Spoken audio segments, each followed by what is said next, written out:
Welcome to the Superstar Communicator podcast. My name is Susan Heaton-Wright, a leading impact, speaking and communications expert.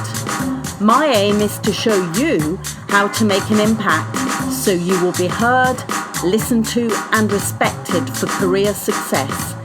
Listen weekly to the podcast and go to our website, superstarcommunicator.com. Hello everybody, this is Susan Heaton-Wright. I hope you're keeping well, you're keeping safe, you're keeping happy.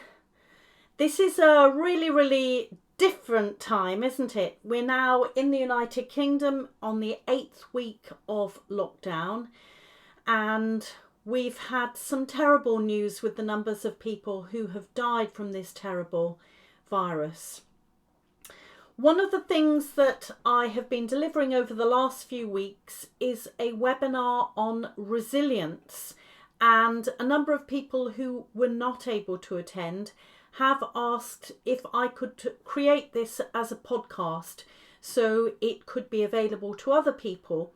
Also, as you know, I have been focusing all of the content of the podcasts to be ways that we can support each other during this time, and whilst in the long term it's unlikely that these podcasts will be evergreen ones, they will be a resource, and I aim for it to be a support for you all of my lovely listeners. So this is about resilience and coping with the present situation. We have had some massive changes in our lifestyles, whether it is that we're not able to go out and socialise, or we're not able to see friends and members of our family. We're away from colleagues if we work in an office, and for many people they have been furloughed, or in the worst possible situations they've actually lost their jobs. It's a real challenge for us, and the whole idea about what's happening, might we be ill, might people we love be ill, what's going to happen in the future, it can be very overwhelming.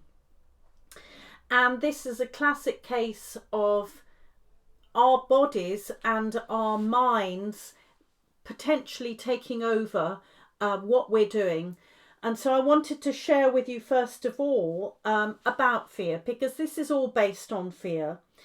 We have a small area of our brain, a little tiny part that is an almond-shaped area, and it's called the amygdala. Now, neuroscience is relatively new. There are discoveries all the time, but people are pretty certain that this area governs fear within our bodies. And we are governed by the chemicals in our bodies. When the amygdala, and that's sort of working in the background, it can be subconsciously considering what is dangerous to us.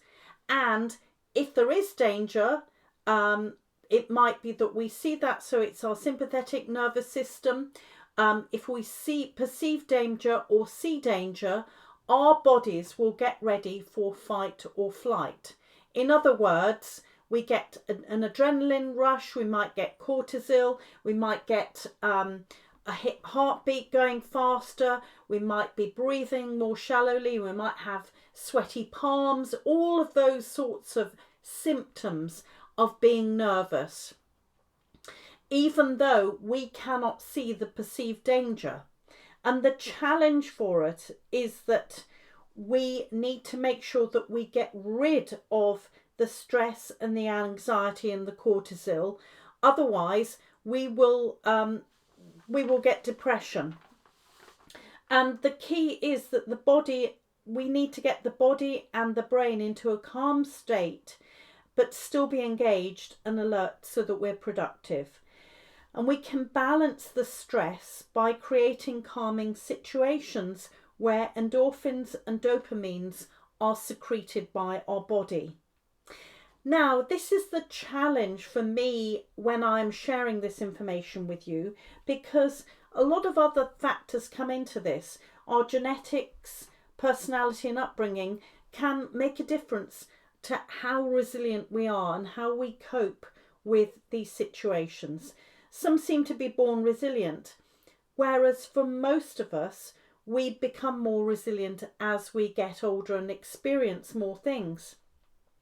And it's important to realise that there are lots of differences with different personalities. So this lockdown, there are people who are introverts who this is heaven for them, because they don't need to interact with other people as much.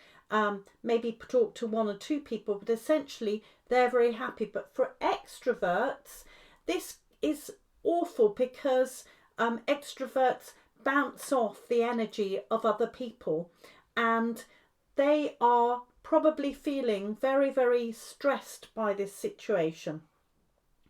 And we need to think about those different personalities and how we can specifically give support. But the key to all of this is to keep the human connections by conversations, keep talking to other people, keep connected. We need to think about what we can control and what we can't control. We can control our own home environment, that we feel safe. We can control the way that we work by making sure that we are connected with other people that we work with. We can make sure that we make as many concessions when we go out for food and things like that, that when we go out for a walk or exercise, that we're 2 meters away from other people. There are things we can control. There are things we can't control, such as, will we catch the virus? Will we have a job in 6 months? Will we all have bigger taxes in the next few years? Will, as a country, we be ruined? I don't know. Those are things we can't control. And we have to try and focus on what we can control. And another thing that we can control is our endorphins and feeling calm. And when we feel overwhelmed, that we control the way that we are feeling, and that we create a safe psychological zone to counteract that stress and the cortisol that's going around our bodies. When I did this talk, I considered what resilience was, and that's the ability to successfully bounce back after you've had some trauma or some challenge. But I would almost say that this is not the same, because we're not bouncing back to our old lives. It will never ever be the same. And I would say that it's almost coping, being able to deal successfully with a difficult situation and actually adapting what we're doing. But there is a new word that's called biotensegrity, which means that we have resilience, we cope, and we bounce back, and actually we bounce back further, because as a result of this, we have acquired some new personal skills in coping and with our resilience. There are 5 areas of resilience, or for optimum resilience, there are 5 areas that we need to consider, and they're emotional well-being, career well-being, physical, financial and mental. And I will mention all 5 of these. Now, the first one is financial well-being. I'm not a financial advisor. What I would say is that finance, or lack of it, can be very, very stressful, and we want to try and avoid that as much as we can. I am self-employed. I do not qualify for this handout that the government is giving. So I have spoken to HMRC, I've spoken to my accountant, I have been looking at ways that I can generate income, which I'm doing, and planning my finance account accordingly and my spend. And I would recommend that you do that. Speak to your employer, speak to your bank, speak to your accountant, do all of those things, and also look at the finance that you have. I will move swiftly on. Now, here's the career well-being. You have a job, or maybe you have lost your job, maybe you're furloughed, different work conditions. You're working from home when you've never worked from home before. I'm someone who's self-employed, so I've always worked from home. However, I'm not going to visit clients, I'm not going and speaking, and certainly all of my work that had been booked over the next few months was cancelled. And these can be very, very stressful things for people. And I'm sure that you're in this situation like me, that you're thinking, well, what's going to happen? If you're working from home from the first time, where are you actually going to work? Are you in a noisy environment? Are you looking after children as well, or caring for other people? Is there enough space for you to actually work? Or you're having to work in the dining room or something like that. You might not be able to use the internet, or it might be that technically you're not able to use the software that you might have been asked to do. You might be worried about conference calls and making sure that you show up and you look good about what you're doing. Or it might be that you are worried that you're going to be one of those people that, because you're not performing as well as everybody else in conference calls, you might be the one who is made redundant if they are going to cut numbers. And then there's the whole thing about tiredness when you're constantly on a screen. My husband is doing conference calls that can be up to 3 hours, and he's exhausted with these. And there is so much evidence to show that we've got to keep our meetings nice and brief, and perhaps move to another platform to have a discussion with individuals. Or it could be that you've been working and suddenly you realise it's 7 p.m. at night, it's your home, and you have not been able to get that balance between home and work. So here's a long tip. Here's a tip. Vary meetings, vary the type of communications. I have a tracker on my wrist, and I have it beeps every hour. That's just what you heard. And it forces me, well, it doesn't force me, it encourages me to get up and walk around for 250 steps an hour, which makes a real difference. But also see how you can communicate with others so it isn't just by Zoom. Also, I would say dress for the part. If you have a routine that you have every day, getting up, putting on your work clothes, sitting in front of your computer at 9 o'clock or whatever time you decide, that is going to make a real difference for your well-being.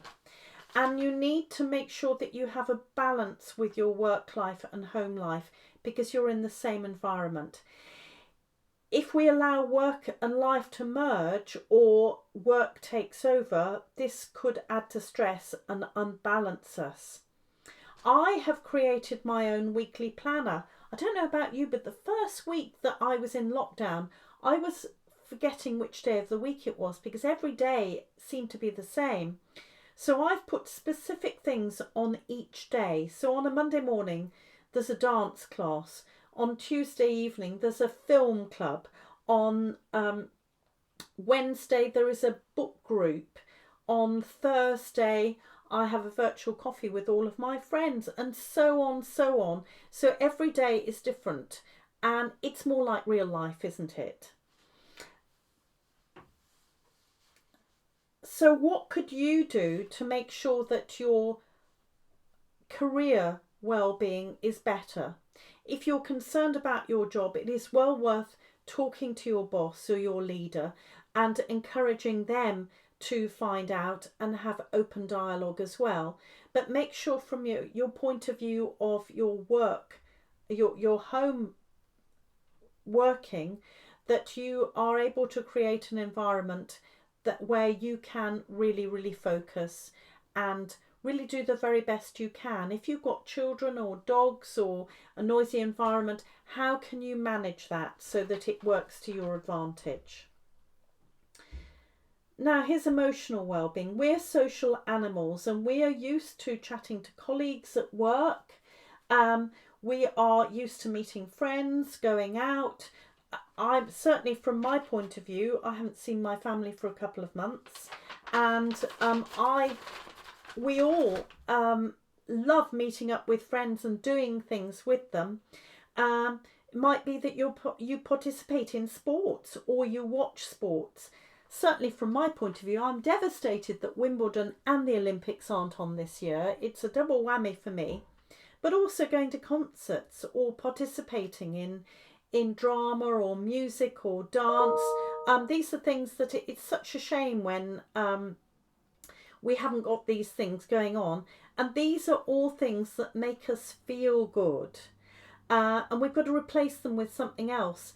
And in all of these things, we're meeting with other people. And as we are people, we're people animals. We need to make sure that we have other communities. Well, one thing that you can do is to volunteer.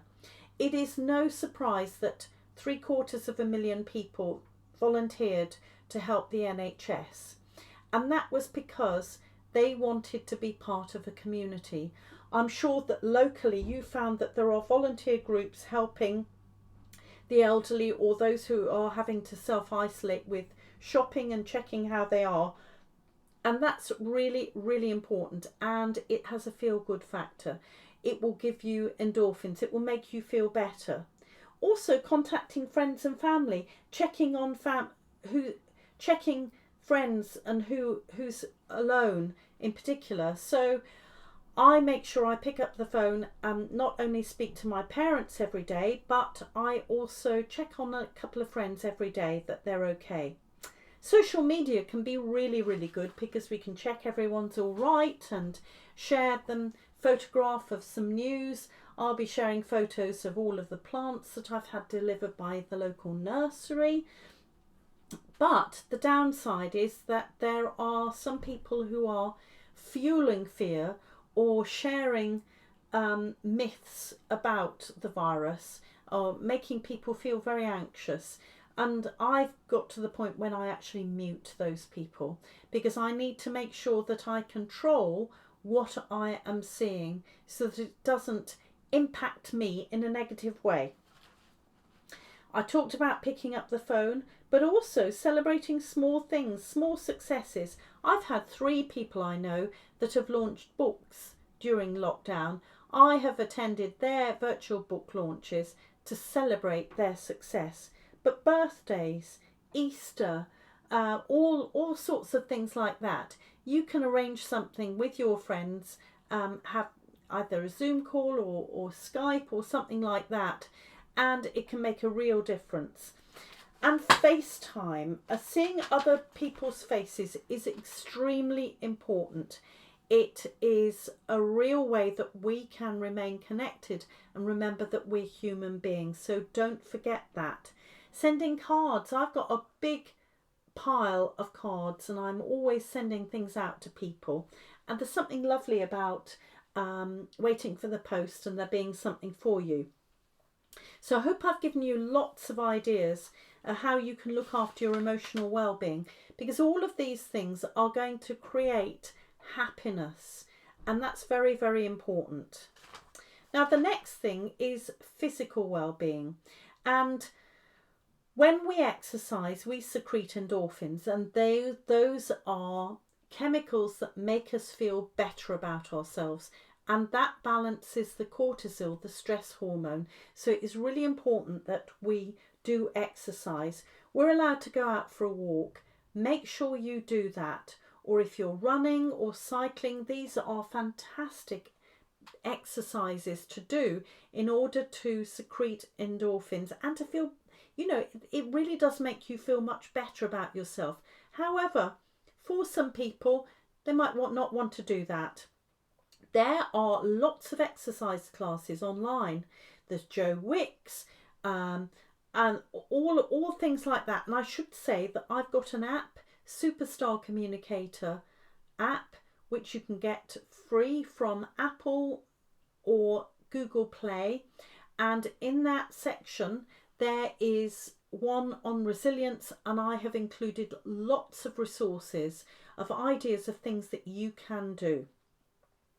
But there are lots of dance classes. Yesterday I did a Zumba class, and I've done walking classes, and there are dance classes, and it's really good fun.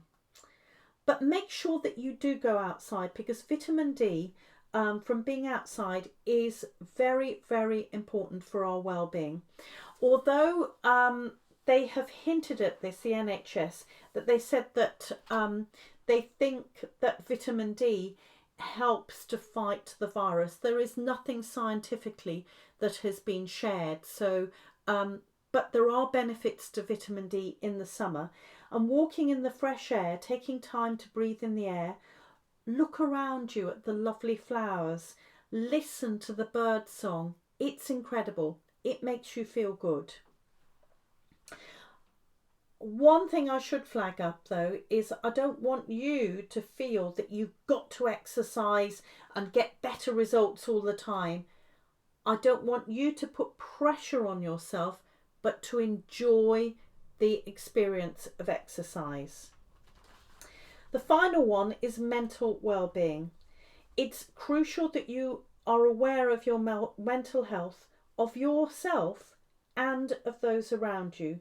Managing stress and balancing this with endorphins and feeling good is crucial for your coping and your resilience.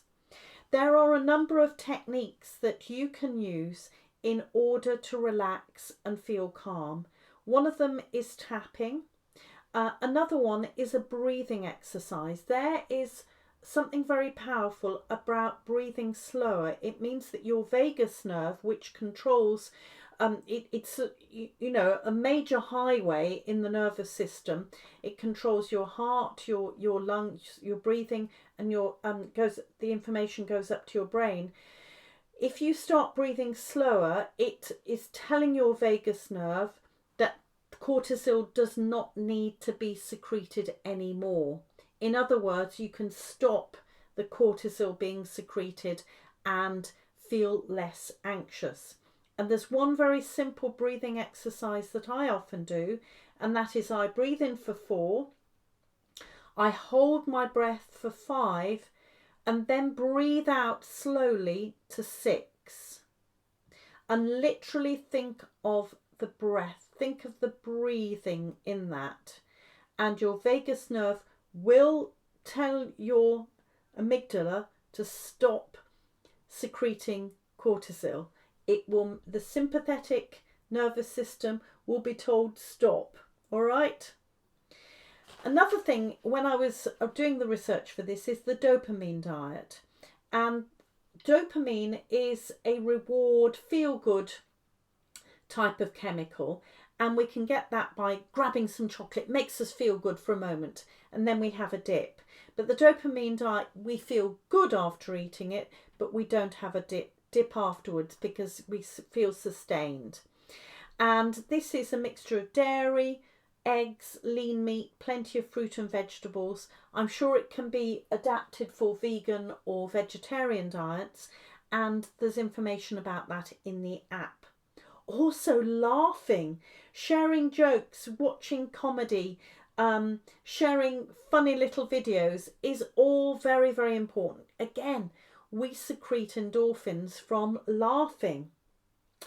Another thing is meditation. Switching off, sitting quietly in the corner of the room or in the garden, or if you're outside, and just trying to focus on your breathing. There is a lady called Louise Cox Carter who teaches meditation to CEOs all over the world.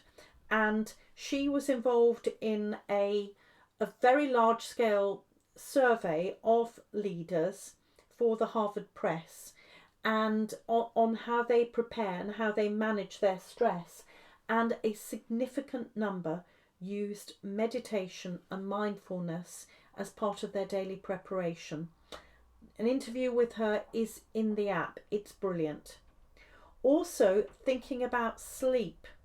Sleep increases your immunity and to fight the virus, and it's very, very important. People have been saying that many people are sleeping more deeply, but they have more vivid dreams, or alternatively they are waking up in the night anxious. If you wake up in the night anxious, do the breathing exercise to try and reduce your heartbeat and to get back into a calm state. The thing about the brain at night is that it almost self-cleanses while you're asleep so that you're ready for the next day. So it's very, very important to do this.